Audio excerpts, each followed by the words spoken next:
A calculation that takes Willow under 5 minutes would take the fastest supercomputer 10 to the 25 years.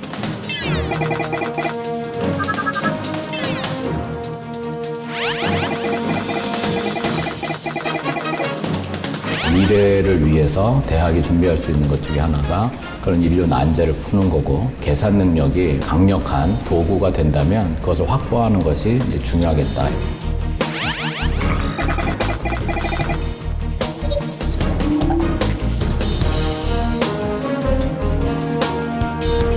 시청자 여러분 안녕하십니까? 그래픽으로 만나는 경제 토크쇼 픽. 복잡한 경제 이슈를 쉽고 명확하게 전달해 드리겠습니다. 슈퍼컴퓨터를 넘어서는 초고속 연산이 가능한 양자 컴퓨터의 시대가 다가오고 있습니다. 앞으로 의료, 화학, 금융 등 다양한 산업 분야에 활용할 것으로 전망이 되고 있는데요. 현재 기술 수준은 어디까지 와 있는지, 앞으로 우리의 일상과 경제에는 어떤 영향을 미칠지 관련한 궁금증들을 낱낱이 분석해 드리겠습니다. 경제 토크쇼 픽 시작합니다.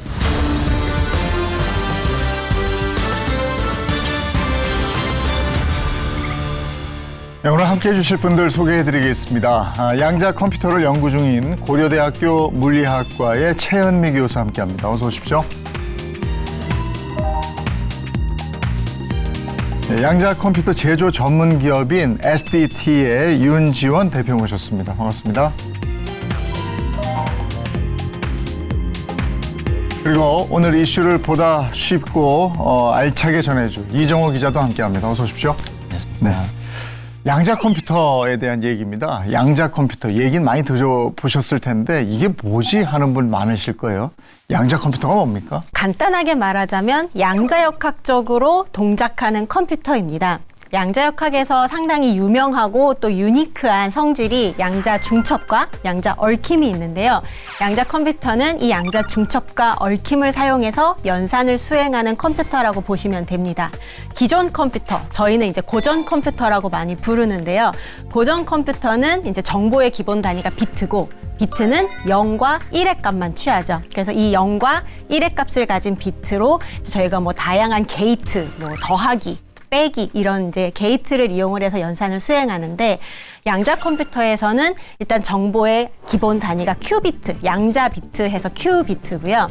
이 큐비트는 0도 가질 수 있고 1의 값도 가질 수 있는데 0이면서 동시에 1인 양자 중첩 상태를 가질 수가 있습니다. 그래서 이 양자 중첩 상태를 활용을 해서 정보를 좀 더 많이 이제 저장하고, 양자 얽힘이라는 또 재밌는 성질을 이용해서 다양한 연산을 빠르게 수행하는 컴퓨터를 말합니다. 아마 우리 시청자 여러분들도 컴퓨터를 쓰시겠습니다만은 우리도 모르는 사이에 내 컴퓨터가 고전이 됐습니다. 지금 고전 컴퓨터 이렇게 말씀을 하시니까 옛날 컴퓨터. 그러면 고전 컴퓨터와 어떤 차이가 있는 거예요? 실제로 이것을 구현하는 거는 이제 뭐 아시다시피 일반 반도체, 그러니까 고전 반도체는 실리콘 웨이퍼를 이제 식각을 해서 구현을 한다고 하면은, 양자 컴퓨터 같은 경우에는 초전도 기판을 공정하거나 혹은 원자를 진공에 포집해서 구현을 하고 있습니다.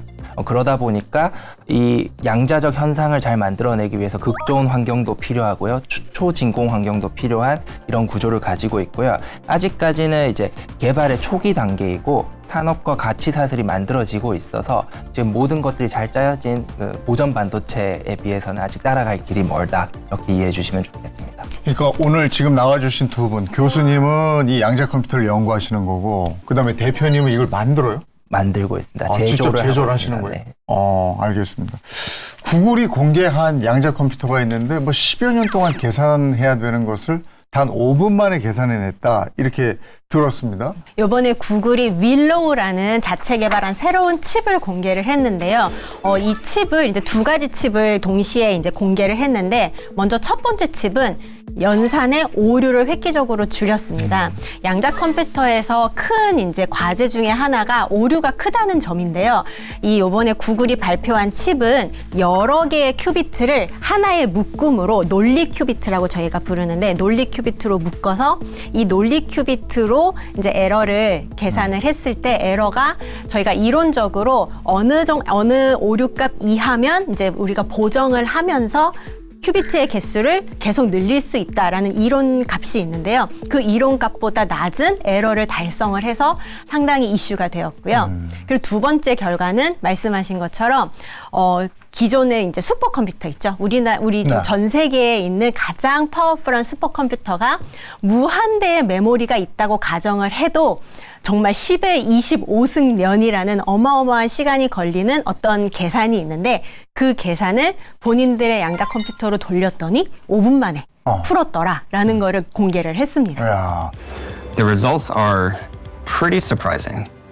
By our best estimates, a calculation that takes Willow under 5 minutes would take the fastest supercomputer 10 to the 25 years. That's a 1 with 25 zeros following it, or a timescale way longer than the age of the universe. 이런 거 그럼 대표님도 만들 수 있는 겁니까? 아닙니다. 저희는 아까 이제 양자 컴퓨터를 만든다고 말씀을 드렸는데 네.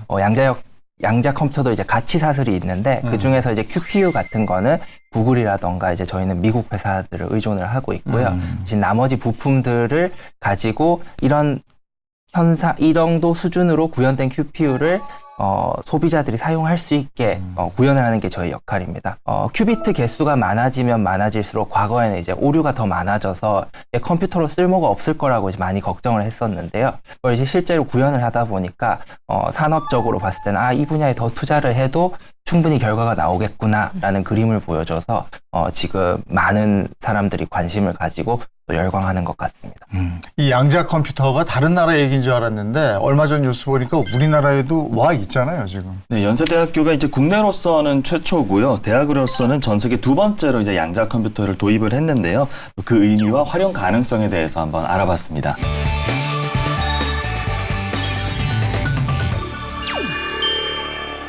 지난 11월 20일 한국에서도 본격적인 양자 컴퓨터의 시대가 열렸습니다. IBM 퀀텀 시스템 1이 인천 송도의 연세대학교 국제 캠퍼스에 설치된 겁니다. 본격적인 알고리즘 연구가 가능한 수준의 127큐비트 IBM 이글 프로세서가 탑재된 퀀텀 시스템 1은 한국에서는 물론이고 미국을 제외한 국가에 설치된 IBM 양자 컴퓨터 가운데서도 최고 사양에 해당합니다. 이 같은 고성능 양자 컴퓨터가 우리 땅에 상륙한 사건의 의미는 무엇일까요? 양자 컴퓨터가 기존 컴퓨터에 비해 모든 면에서 우월한 것은 아닙니다. 양자 컴퓨터는 특정 문제에 특화된 성능을 발휘할 뿐만 아니라 비용과 공간 효율 측면에서도 단점이 많기 때문입니다. 이제 우리에게 던져진 문제는 양자 컴퓨터의 활용성을 어떻게 찾느냐에 달려 있습니다. 양자 컴퓨터는 모든 경우의 수와 모든 가능한 조합을 탐색해야 하는 문제에서 특히 유리합니다. 예를 들어 물류 동선의 최적화, 암호 해독 등의 문제에서 우월성을 보입니다. 세계 최고 수준의 양자 컴퓨터 퀀텀 시스템 1을 보유한 연세대학교는 첨단 바이오 분야에서 활용성을 찾고 있습니다. 글로벌 신약 산업 생태계를 봤을 때는 만약에 우리가 조금 더 나은 계산력으로 그리고 경쟁자보다 빨리 특히 바이오는 특허를 거는 게 상당히 중요하잖아요. 내가 먼저 푸는 것만으로도 특허를 통해서 12년, 16년 이렇게 보호를 받을 수가 있고 그게 사실 국가 산업에서 상당히 중요하죠. 인류가 당면한 여러 가지 문제 중에서 그런 바이오 분야의 생산성을 향상시키는 것은 앞으로 미래의 인류의 지속 가능한 그리고 감당할 수 있는 이 의료라는 측면에서도 저는 상당히 중요하다고 생각을 하고 있고요. 그래서 그 분야에서 저희가 우선적으로 양자 컴퓨팅을 활용하고자 하는 그런 프로젝트를 기획을 해서 지금 진행을 하고 있습니다. 10수년 내에 개발 이제 활용될 거라고 예측되는 그런 분야들이 있거든요. 이제 물류 혹은 제약, 바이오, 그다음에 신소재 개발 이런 부분에서 어떤 특화된 계산을 위한 그런 목적으로 양자 컴퓨팅 혹은 양자 계산의 우수한 점 이런 것들을 활용하길 바라는데 그러한 맥락에서 이제 곧 개발될 이제 그런 양자 컴퓨팅 혹은 양자 프로세서를 활용하기 위한 그걸 활용하고 싶은 그런 기업, 산업체 이런 데서 아마 관심 깊게 지켜볼 것 같습니다. 양자 컴퓨터는 석기 시대 인류가 손에 쥐고 있는 돌도끼와도 같습니다. 지금까지의 삶의 방식을 벗어난 무한한 가능성의 도구. 이것으로 무엇을 해낼지는 전적으로 우리의 선택에 달려 있습니다. 금융, 의료, 화학 등등등 해서 여러 분야에 널리 활용될 것으로 기대가 되는 건데 이게 가장 주목받고 있는 분야는 어떤 분야입니까? 뭐 7 곱하기 13을 계산하는 건 쉽지만 그 결과값을 봤을 때 우리가 두 개의 숫자로 쪼개는 건 상대적으로 어렵다라는 원리를 이용을 해서 그동안 암호 체계가 많이 구축이 됐었는데요. 이 소인수분해 계산을 양자 컴퓨터가 기가 막히게 잘 풉니다. 그래서 양자 컴퓨터가 제대로 개발이 돼서 활용이 되기 시작을 하면 이제 기존의 암호 체계가 많이 위협을 받는 거죠. 그러면은 암호가 이제 전반적으로 아마 바뀌어야 될 것이라고 다들 예상을 하고 있습니다. 그리고 이제 최적화 문제 같은 경우는 사실 다양한 분야, 산업 전반에 걸쳐서 최적화 문제는 여기저기 널려 있는데요. 그중에서 뭐 하나의 예를 들자면 물류가 있을 수 있고요. 또 하나의 예는 금융이 있을 수 있습니다. 금융 같은 경우는 한정된 자원을 어떻게 투자하는 것이 가장 최적의 결과를 주느냐인데 이런 계산에서 양자 컴퓨터가 활약할 수 있을 것이라고 많이들 보고 있습니다. 그리고 마지막으로 물질 계산이 있는데요. 물질이라고 했을 때 그 물질 안에는 수많은 전자들이 하나하나가 양자역학적으로 돌아다니고 있습니다. 근데 이거를 사실 고전 컴퓨터, 그냥 기존의 디지털 컴퓨터로는 풀기가 어렵습니다. 하지만 양자 컴퓨터는 이 물질의 성질을 정확하게 계산할 수 있기 때문에 그걸 역으로 이용을 해서 우리가 물질을 디자인하고 우리가 원하는 성질을 가진 물질을 만들 수 있게끔 도와줄 것이라고 예상이 되고 있습니다. 이렇게 활용도가 다양하면 앞으로 시장 규모도 더 커질 것 같은데 앞으로의 전망은 어떻습니까? 네, 일단 글로벌 양자 컴퓨터 시장 규모를 살펴봤더니요. 지난해 기준으로 8억 8,540만 달러였습니다. 그런데 이게 곧장 올해 11억 6,010만 달러까지 성장을 했고요. 이후에 이제 연평균 35%씩 계속 성장을 해서 2032년에는 126억 2,070만 달러. 그러니까 우리 돈으로 한 18조 원 규모의 시장까지 성장할 것으로 내다보고 있습니다.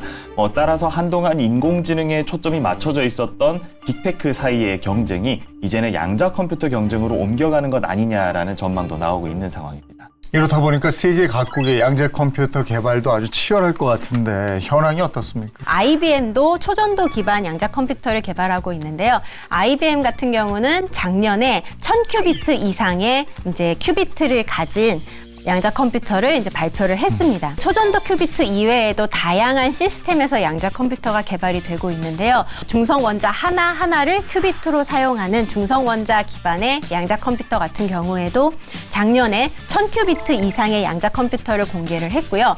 또 여러 개의 큐비트를 엮어서 논리 큐비트를 만들 때 48개의 논리 큐비트를 만드는데 성공을 했습니다. 이것도 이제 그 당시에 획기적인 결과로 많은 주목을 받았습니다. 그래서 이제 미국에서 주로 많은 개발이 이루어지고 있는데요. 현재 미국에서는 이런 초전도 큐비트, 이온, 중성 원자, 광자의 모든 플랫폼에서 연구가 활발히 진행이 되고 있고요. 또 중국도 많은 투자를 하고 있습니다. 그래서 중국 같은 경우는 특히 초전도 큐비트와 광자에 중점을 두고 어마어마한 투자를 진행하고 있다고 저희가 알고 있고요. 유럽은 본인들이 가진 워낙에 기초 체력이 튼튼한 이제 나라들이다 보니까 본인들이 가진 기술력으로 자체적으로 소규모급의 양자 컴퓨터를 다양한 시스템에서 개발을 하고 있습니다. 그리고 이제 최근에는 일본에서도 국가 양자 컴퓨팅 이니셔티브를 발족하고 이제 초전도 큐비트 64큐비트급의 초전도 큐비트 기반 양자 컴퓨터를 자체 개발하였습니다. 지금 산업에서 봤을 때는 양자 컴퓨터를 이루는 부품들도 굉장히 중요하거든요. 그래서 뭐 미국이 많은 분야에서는 굉장히 빠르게 앞서가고 있지만은 뭐 영국 같은 경우에는 양자 컴퓨터의 굉장히 중요한 부품이 이제 레이저를 굉장히 잘 만드는 국가 중에 하나고, 뭐 일본은 뭐 반도체에서도 마찬가지지만 전통적으로 이런 소재라던가 이런 측정기 이런 것들을 굉장히 잘하고 있습니다.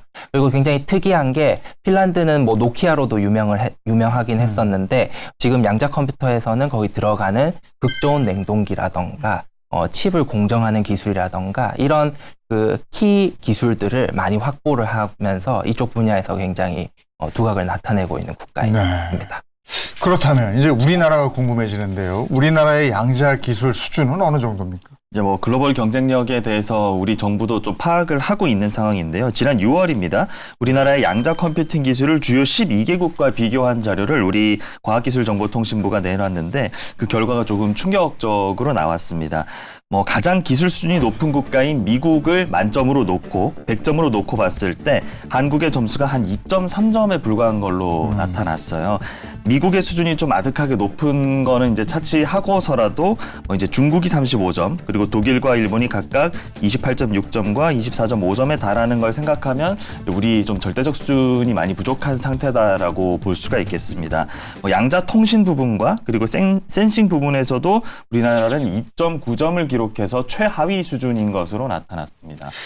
두 분께 확인해 보면 되죠, 뭐 이거는 그죠? 그렇죠. 이제 오늘 대화를 통해서 많이 들어봐야 되는 부분들이고요. 연구하고 개발하고 이러시니까 도대체 우리나라 수준이 어느 정도고 기술이 구체적으로 어느 정도까지 와 있는지, 그리고 또 우리가 지금부터 해도 그 가능성은 늦지 않은 건지 얘기 좀 듣고 싶네요. 우리나라가 선진국에 비해서 양자 기술에 대한 투자가 늦어진 것은 사실입니다. 하지만 이제 다양한 먼저 연구적인 측면에서 보자면 다양한 기관에서 관련 연구를 진행하고 계시고요. 그리고 그에 더불어서 혹시 더 좋은 시스템이 있을 수 있을까? 혹은 다른 시스템을 통해서 기존 시스템과 상호 보완적인 어떤 브레이크스루가 있을 수 있지 않을까라는 이제 관점에서 차세대 플랫폼에 대한 연구도 많이 하고 있습니다. 그래서 우리나라 같은 경우는 현 상황을 말씀드리자면 각각의 플랫폼에서 몇 큐비트급, 그러니까 한 5큐비트 내외급의 양자 컴퓨터는 어느 정도 개발이 된 상태입니다. 제 개인적으로는 이제 2점대라는 거를 크게 나쁘진 않다고 생각합니다. 왜냐하면은 이 산업이 전반적으로 굉장히 극초기 단계고요. 그러다 보니까 우리가 지금 양자 컴퓨터를 지금 이 시점에 얼마나 만들고 있는지는 크게 중요하지 않다고 생각합니다. 반도체 예를 들어볼게요. 지금 CPU 같은 경우에는 인텔과 AMD, 그리고 GPU 같은 경우에는 엔비디아 혼자서 독식을 하고 있습니다. 결국 양자 컴퓨터도 결국 하나의 플랫폼 그리고 한두 개 정도의 회사로 이제 수렴이 되는 단계고, 지금은 모두 정신없이 경쟁하고 싸우고 있는 단계이죠. 우리는 인텔이나 엔비디아가 없다고 해서 반도체 강국이 아닌 건 아니거든요. 삼성전자도 있고 SK 하이닉스도 있잖아요. 양자 분야에서 그게 무엇일지를 찾아내는 게 중요한데, 어차피 그거는 우리만 모르는 게 아니라 전 세계 아무도 모르는 것 같아서 충분히 해볼 만한 싸움이라 생각합니다. 이게 그러니까 지금 개척 분야다 이런 말씀이신데, 그러면 이거 하고 싶어하는 학생들은 물리학과를 가요? 무슨 과를 가요? 네, 지금은 여전히 물리학과에서 관련 이제 교육이 가장 많이 이루어지고 있습니다. 하지만 최근에 점점 전자과라던가 아니면 공대 안에 양자공학과가 생기고도 있고요. 점점 공대로도 많은 연구 그리고 개발이 이전되고 있는 추세입니다. 양자공학과라는 게 있어요. 네, 새로 생겼습니다. 그렇구나. 그러면 양자 컴퓨터의 상용화는 언제쯤 가능하겠습니까? 상용화를 어느 레벨로 보시느냐에 따라 답이 달라질 것 같은데요. 이미 양자 컴퓨터를 클라우드 서비스로 제공을 하고 있습니다. 그래서 저희가 어느 정도 돈을 지불을 하면 양자 컴퓨터를 쓸 수 있는 시간을 확보할 수 있는 거죠. 그래서 이런 정도의 상용화는 이미 이루어졌는데요. 만일 말씀하시는 상용화가 한 집에 양자 컴퓨터 한 대씩 있는 상황을 말씀하시는 거라면 그렇게 이게 발전할지는 아직 잘 모르겠습니다. 이런 식으로 양자 컴퓨터가 발전을 할지 또 그게 필요할지, 저희가 보고 있는 양자 컴퓨터의 미래의 상은 슈퍼컴퓨터처럼 어딘가에 양자 컴퓨터가 센터 같은 곳에 있고 그거를 이제 사용자들이 인터넷으로 클라우드로 접속을 해서 사용하는 형태가 될 것이라고 보고 있습니다. 그리고 그때 이제 상용화의 어떤 임계점이라고 할까요? 그것은 얼마나 실생활에 유용한 계산을 실제로 슈퍼컴퓨터보다 빠르게 수행하는가. 이게 이제 핵심이라고 보고 있습니다. 대부분 여기 계신 분들 슈퍼컴퓨터를 쓰지 않다 보니 우리 실생활에 이렇게 뭔가 변화를 느끼기는 좀 어렵긴 하거든요. 하지만 인공지능 같은 경우에는 텐서플로우나 파이토치 같은 이런 라이브러리나 이런 솔버들이 있어가지고 지금 쓰기 쉽게 되어 있거든요. 양자 컴퓨터는 지금 일반인의 입장에서 상용화가 멀었다고 느낄 수 있지만 이런 개발자 입장에서는 그런 라이브러리들을 만들고 또 알고리즘을 개발해서 지금 기업 가치로만 수조 원대 된 회사들이 지금 이제 생겨나고 있습니다. 그러니까 그쪽에서는 굉장히 활발하게 지금 개발이 진행되고 있고 또 많은 분들이 활용하고 있다, 이렇게 이해해 주시면 좋겠습니다. 그러니까 국가나 거대 기업이 주로 활용하는 거네요. 그렇게 볼 수밖에 없는 게 이게 대부분 사용하기가 너무 어렵다 보니까 꼭 박사학위 소지자가 사용을 할 필요는 없습니다만 뭐 그에 준하는 수학적인 능력, 이런 물리학적인 능력 이해도가 필요하고요. 뭐 제가 개인적으로 관심을 갖고 있는 거는 지금 배터리라던가 통신이라던가 이런 전자공학을 기반한 이런 제품들을 보면 사실 이런 제품들이 가질 수 있는 이론적인 최대 성능이 나오고 있지는 않거든요. 뭐 예를 들어 휴대폰을 충전 안 하고 20일 정도 쓴다던가 뭐 그런 것들을 뭐 기대할 수 있지 않을까 이렇게 생각하고 있습니다. 또 업계에서는 양자 기능하고 AI를 결합한 퀀텀 AI를 추진 중이다 이런 건데 이건 어떤 내용입니까? 구글이 이제 양자 컴퓨터 연구를 하니까 제가 정기적으로 구글의 양자 컴퓨터 그 양자 컴퓨팅 팀의 웹페이지에 접속을 하는데 원래는 그 팀의 이름이 양자 컴퓨팅 팀이었습니다. 그런데 어느 순간에 퀀텀 AI로 이름을 바꿨더라고요. 거기서 볼 수도 있듯이 이제 양자 컴퓨터와 AI를 접목하는 게 이제 미래의 또 중요한 키워드라고 할 수 있을 것 같습니다. 근데 이제 양자 컴퓨터를 활용을 해서 양자 컴퓨터가 병렬 계산에 뛰어나다 보니 이런 많은 데이터를 학습하는 시간을 훨씬 단축할 수 있지 않을까라는 기대가 있고요. 양자 컴퓨터에서 양자 중첩을 활용을 하면 기존의 데이터와 새로운 데이터를 비교하는 과정도 상당히 스피드업을 노려볼 수 있지 않을까 하는 기대가 있습니다. 이 양자 컴퓨터 성능이 어마어마하다고 들었기 때문에 저는 요즘에 유행하고 있는 가상화폐, 우리가 가상화폐라고 부르지만 암호화폐가 더 맞는 표현인 것 같은데 그러면 그 암호 체계 이걸 깰 수도 있지 않나? 그러면 비트코인 같은 건 이건 완전히 무용지물 되는 거거든요. 이런 사태도 오는 거 아니에요? 현재 가상화폐, 암호화폐의 암호 체계는 사실 고전 컴퓨터, 이제 현재 디지털 컴퓨터에 이제 기반을 해서 그런 연산 과정을 바탕으로 만들어진 암호 체계이기 때문에 양자 컴퓨터가 본격적으로 활용을 하면 암호화폐도 체계의 근본적인 변화가 필요할 것으로 보고 있습니다. 하지만 아직은 시간적인 여유가 많기 때문에 양자 컴퓨터가 개발되는 시간 동안, 그 기간 동안 아마 암호화폐 쪽도 가만히 계시진 않을 거라고 봅니다. 근데 제가 그동안 우리 이 과학 문명 발전 속도를 봐온 입장에서 이게 개발합니다만 훅 가더라고. 팔아요? 어떻게? 다 팔아요. 저는 가상화폐 전문가는 아니라서 잘 모르겠습니다만 그 지금 양자 컴퓨터 발전하는 걸 계속 잘 모니터링 하시면 매도 타이밍을 파악하시는데 도움이 되시지 않을까 일단. 어쨌든 뭐 더 먼 일이다라고 하시지만 암호화폐의 암호를 풀 수 있는 존재가 된다라는 것에는 두 분이 동의하시는 거네요? 가능성은 네. 충분히 가능성은 있는 것 있다. 같습니다. 그럼 이거 뭐 양자 컴퓨터가 개발이 되면 신종 사이버 공격이니 뭐 이런 얘기 많이 듣잖아요.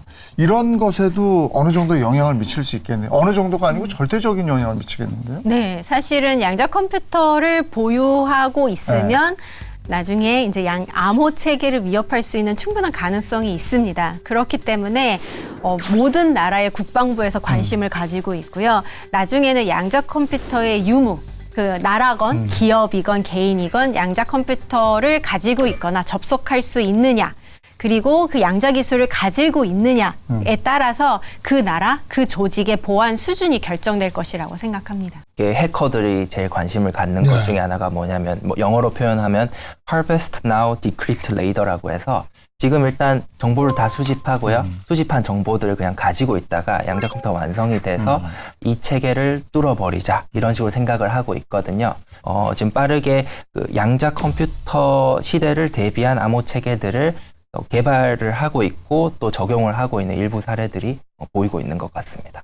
이렇게 되면 누군가는 또 양자 컴퓨터의 공격을 막을 수 있는 그 뭐라 그럽니까? 양자 내성 암호 기술 뭐 이런 것도 개발할 거 아니에요. 양자 내성 암호라는 건 일단 기본적으로 양자 컴퓨터도 풀 수 없는 암호 체계를 말하는데요. 이 양자 내성 암호는 이제 저희 분야에서는 사실 고전적인 암호입니다. 기존의 컴퓨터로 암호를 만들되 양자 컴퓨터가 풀기 어려운 계산으로 암호를 만들자라는 시도고요. 그래서 일단 당장 양자 컴퓨터를 써서 양자 암호를 만들 게 아닌 이상은 양자 컴퓨터가 풀 수 없는 암호를 일단 만들자라는 취지라서 일단은 필수적으로 확보해야 되는 기술 중에 하나라고 생각합니다. 와, 이건 더 어려운 기술이겠는데요? 더 어려우면서 좀 다른 기술이죠. 아까 이제 교수님께서 양자 컴퓨터가 풀 수 없는 암호라고 하셨는데 정확하게는 양자 컴퓨터에 보면 쇼어 알고리즘이라고 하는 소인수 분해를 잘하는 알고리즘이 있습니다. 그거에 대해서만 일단은 내성이 있다라고 알려져 있거든요. 그래서 모든 양자 컴퓨터가 만들 수 있는 알고리즘 체계에 대해서 대응이 가능한지에 대해서는 아직 좀 논의도 되는 부분이 있고요. 또 이게 보안 인프라라고 하는 게 국가적인 인프라다 보니까 좀 준비는 하되 신중하게 접근해야 된다. 왜냐하면 한번 바꿔버리면 또 바꿀 때 돈이 너무 많이 들다 보니까. 그래서 양자 내성 암호 이외에도 양자 키 분배라고 해서 양자적 성질을 이용한 이런 암호 체계들이 있습니다. 이제 그런 것들을 활용하거나 아니면 이제 PQC라고 하는 것과 QKD라고 하는 이 시스템을 이제 하이브리드로 구현을 하거나 이런 방식으로 지금 접근을 많이 하고 있습니다. 갑자기 이게 궁금해지는데요. 그 두 분이 고전 컴퓨터라고 말씀하시는 그 컴퓨터에서 비트코인이 나온 거잖아요. 채굴하잖아요. 네. 그러면 양자 컴퓨터 같은 데에서는 그런 거 어마어마하게 채굴할 수 있는 거 아닙니까? 채굴이라는 게 더 이상 의미가 있나라는 의문이 생기실 수도 있을 것 같습니다. 왜냐하면 암호화폐의 암호가 이제 풀려버리면 더 이상 희소성의 가치에 이제 의문점이 드는 거기 때문에 채굴을 할 필요성이 있는가? 어쨌든 이게 암호가 풀리는 자체는 그게 이제 가치를 못 갖는 거기 때문에 암호가 풀려버렸는데 그게 무슨 가치가 있느냐. 네. 그러니까 거기서 이런 코인을 만들 필요 자체가 없다. 네. 이런 말씀이세요. 네. 아, 종이돈 써야 되는 거구나.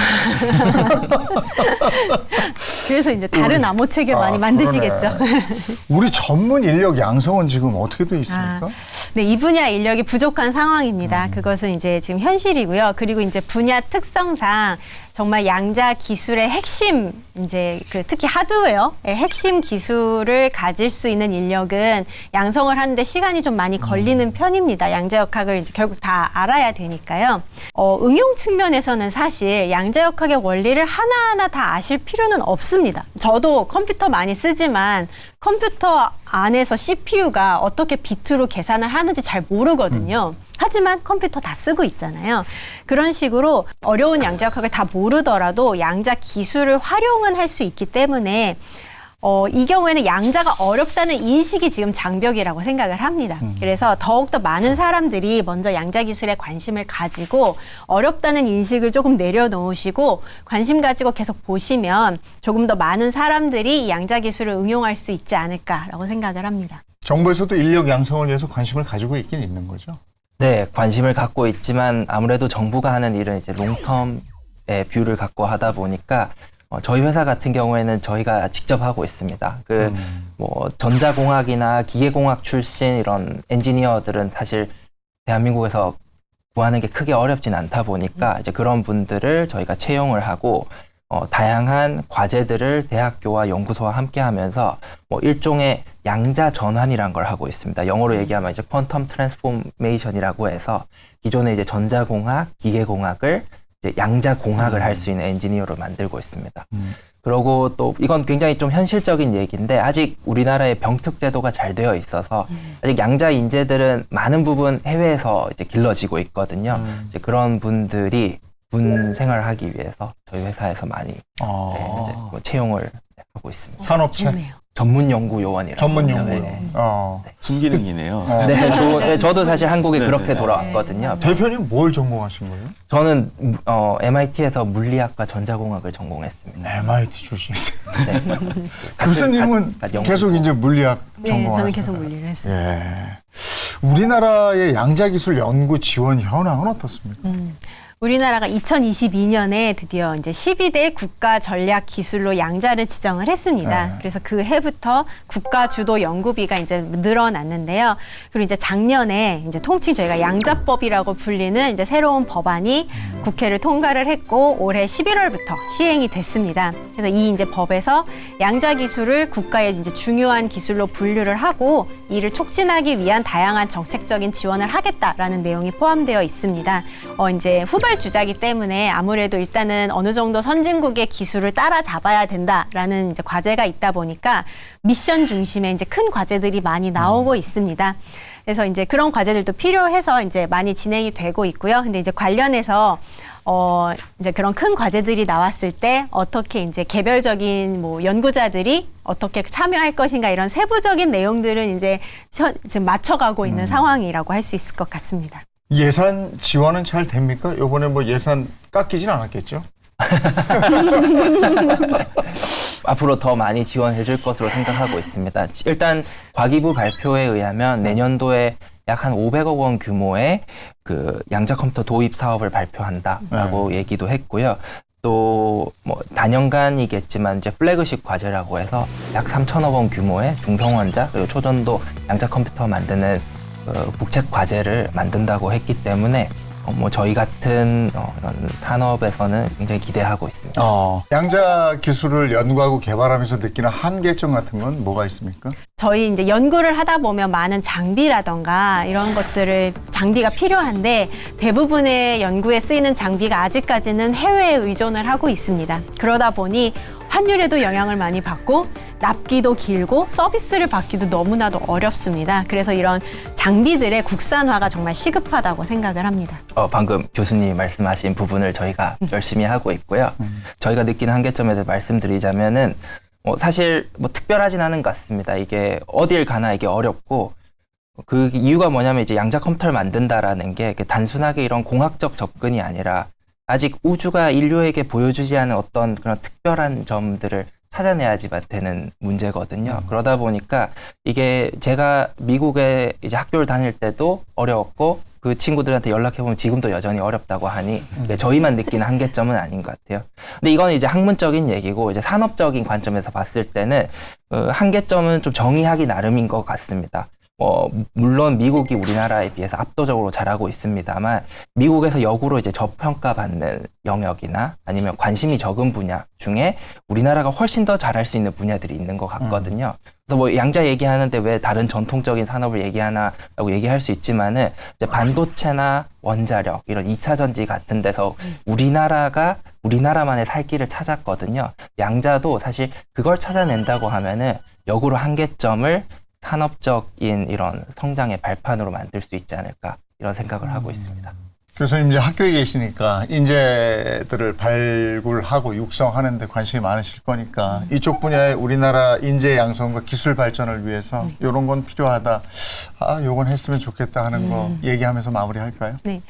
일단은 인력을 두 가지로 나눌 수 있을 것 같습니다. 정말 양자 기술의 약간 코어 부분에 관여할 하드웨어적인 코어 부분에 관여할 인력인데 이 부분은 이제 인력 양성에 긴 시간이 요소되는 만큼 이제 학생들에게 적극적으로 이 양자 기술을 홍보를 하고 좀 장기적인 지원 정책이 필요한 상황입니다. 학생들이 요즘 이제 어느 정도의 청사진이 없으면 해당 분야에 뛰어들기를 주저하는 편이기 때문에 어느 정도 좀 긴 호흡을 가진 지원과 그리고 기업들의 적극적인 참여가 이제 소위 선순환이라고 하죠. 이 학생들 수급과 그런 인재 양성의 선순환이 될 것이라고 생각을 합니다. 그리고 이제 또 다른 한면으로 응용 인력에 관해서는 산업계 인력의 재교육 이미 윤 대표님께서 많이 하고 계시는데 그런 재교육이 상당히 필요하다고 생각을 합니다. 그래서 요즘 이제 다양한 대학에서 양자 대학원이라는 이제 조직이 생겼는데 그 양자 대학원에서 이런 산업계 인력들의 재교육도 저희가 고려를 하고 있습니다. 그 의대에 양자의학과를 만들면 인재들이 좀 많이 오지 않을까. 예, 미래를 바꿀 혁신적인 기업이면 틀림없습니다. 그래서 오늘 저희가 경제 토크쇼 픽에서 이 양자 컴퓨터, 양자에 대한 얘기를 해봤습니다.